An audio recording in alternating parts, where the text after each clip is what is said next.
വെളിപാടിൻ്റെ പുസ്തകത്തിൽ നാം ഇങ്ങനെ വായിക്കുന്നുണ്ടല്ലോ, സ്വർഗീയ രാജ്യമാകുന്ന ജെറുസലേമിനെ പ്രകാശിപ്പിക്കുക ഈശോയാകുന്ന ദീപമാണെന്ന്. അവിടെ സൂര്യനോ ചന്ദ്രനോ ഒന്നും പ്രകാശിക്കുകയില്ലെന്നും. നാം ഈ ഭൂമിയിൽ ജീവിക്കുമ്പോൾ നമുക്കൊരു ആത്മാവുണ്ട്. ആ ജീവിതം നമ്മൾ ഈശോയ്ക്ക് ഇഷ്ടമുള്ള പോലെ നീതിപൂർവം ജീവിക്കണം. നല്ല കാമ്പുള്ളൊരു വൃക്ഷം വളരെ വേഗം നശിക്കുകയില്ല, എന്നാൽ ഒട്ടും കാമ്പില്ലാത്തത് വളരെ വേഗം നശിക്കും. നമ്മളും അതുപോലെയാണ്. ഈശോയ്ക്ക് ഇഷ്ടമുള്ള പോലെ നീതിപൂർവം ജീവിക്കുകയാണെങ്കിൽ ആപത്തിൽ നിന്നും അപകടത്തിൽ നിന്നും നമുക്ക് രക്ഷപ്പെടാൻ സാധിക്കും.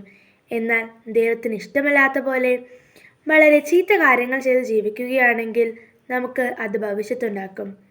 അതുകൊണ്ട് നമ്മുടെ ഈ കുഞ്ഞുജീവിതം നമുക്ക് ഈശോയ്ക്ക് ഇഷ്ടമുള്ള പോലെ നീതിപൂർവം ജീവിക്കാം.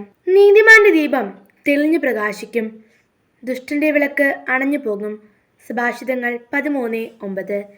ഈശോ മിശിഹായ്ക്ക് സ്തുതിയായിരിക്കട്ടെ.